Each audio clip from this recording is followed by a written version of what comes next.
Welcome listening to another transmission, this time on the laws of attraction.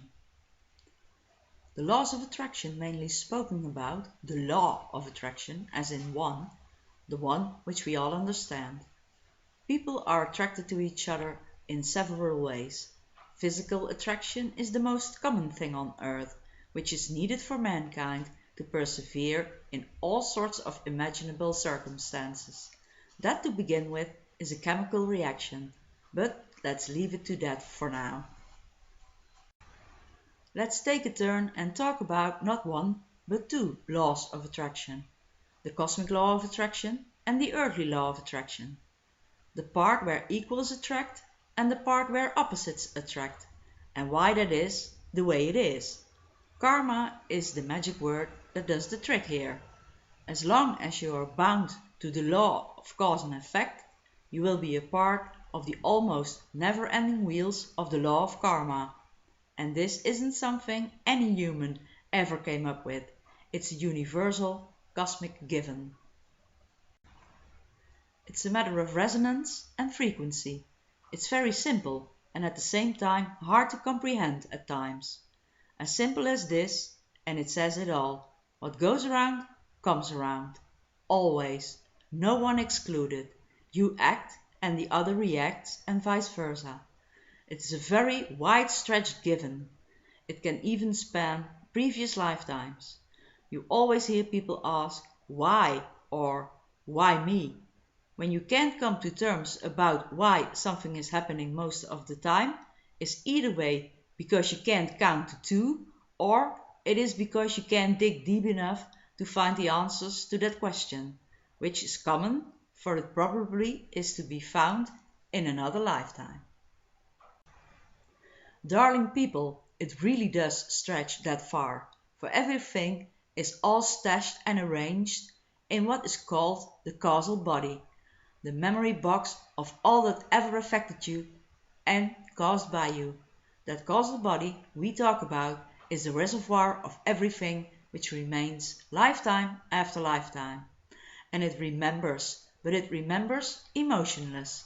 It remembers neutrally, because things are simply the way they are. When you make your transition and the soul leaves the body, you may say it returns to its shell. That shell is the causal body. It is just as identical as all human beings are. It's your soul personality, so to speak. As soon as you incarnate again, the soul descends, and so does the causal body. We create life lessons on purpose to enlighten step by step, some huge, some small. Lessons on earth can only be learned in combination with other humans, and some teach you a harsh lesson and others teach you an even harder lesson. Never forget, though, that you chose your teachers before you incarnated. In that gigantic backpack we call the causal body are memories of circumstances you created, which need to be purified, to be flattened out, in order to become transparent. Every encounter you have with a teacher you chose, and the lesson will be learned, that memory becomes transparent, and transparent may be translated to non-existent. And this is where the law of attraction comes in, the part where opposites attract. Attraction on the surface is a chemical matter. Someone may touch you in whatever way, but it is 99 out of 100 times because of the looks. It's a reaction in the central nerve system that does what it does best. Attraction on a deeper level is about resonance, about frequency. You resonate and the other wants to resonate with you, and vice versa. You have a certain frequency and the other wants to tune in, because the music seems so nice, and like a magnet, two people are attracted to one another. Always listen to your initial feelings though, because on a distance the music can sound so heavenly, but as soon as it enters your inner circle, your aura, your inner ear can experience it as loud and unmelodic as it can be. Listen carefully. Always try to feel where circumstances are heading. Why is this person at this certain point in time present in my life? And because of the fact that people just don't seem to want to listen, karmic situations build up. Not one relationship, in whatever compatibility, is all shiny and bright. It can be, for we have to learn. Duality serves its purpose. In every relationship, at some point something comes up. It's just because of imbalanced resonance. For you can't learn anything from someone who equals you. The one who equals you initiates you, but that is of a totally different matter, as simple as that. And for every specific memory in your causal body, someone comes along to help you reminisce on that specific memory and try to clean it into transparency. You may be thankful to each and every person who taught you a harsh lesson. They helped to lighten your bag of memories, and sometimes the same soul who caused something that affected you, or the other way around, tunes in to flatten it all out. But it can be just as easy a total stranger to those initial circumstances. Just be thankful. Try to be. Each time you incarnate, your karmic memories are to the max, let's say 100%. You can wipe away those memories by learning the lesson it served you. The fun part is trying to avoid building more karmic memories. If you can keep up with that, your karmic memories will restrain. One by one, every lesson will be learned and transformed to transparency. And eventually, the causal body will be empty and enlightenment or ascension will be your part.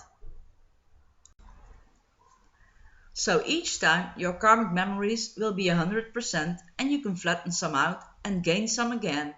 And like that, it will remain 100%. On the other hand, you can clean some of them and keep it that way. It's all up to you and it's your choice how you want to be of service for yourself, for your enlightenment. So you see, we need those opposites. And even when you have the best of friends who resonate more or less with you, even then, for the best and closest of friends will mainly serve you the hardest lesson.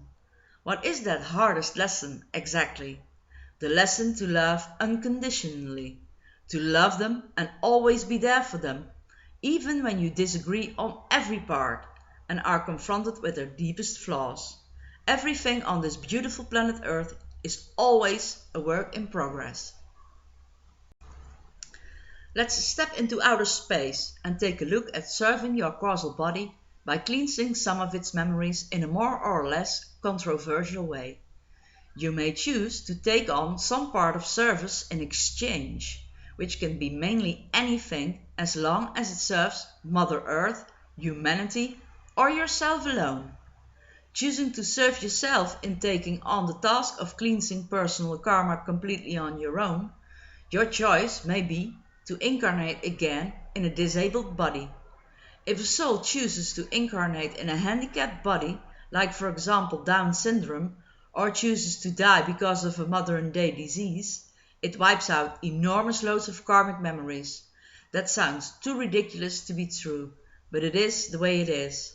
For choosing to be born with a mental or physical disability is the hardest way to carry on in one lifetime. If you think it through, it sounds logical. And last, but most certainly not least, the law of equals attract. The law of opposites attract is non-existent on this side of the veil, at least when it comes to souls. You may have an imbalanced karmic memory bag, but this just isn't a burden once you made your transition. Like we said before, everything is about resonance and frequency. When you make your transition, you will automatically go to the sphere that equals your resonance, which is pure logic. Let me explain. Think about a light bulb. Let's say 1000 watt. Try to look into that light and it will blind your eyes for a while. Now do the same with a 25 watt light bulb. So you see, you shine as bright as you shine at some point on your way to enlightenment. When it comes to frequency and resonance, you will never be able to stay in a sphere of a lower resonance than yours, for it will hurt you to the level of imploding. For the same record, will you never be able to stay in a higher resonating sphere, for that will hurt just as much to the level of exploding. So the fact of the matter is, you will be where you ought to be for that point in time. The souls present will be more or less of your resonance, of your frequency. More or less is because why? That is because there is only one soul resonating on the exact same frequency as you, and that's your significant other, who complements you to the extent of perfect, to the extent of being able to merge with you.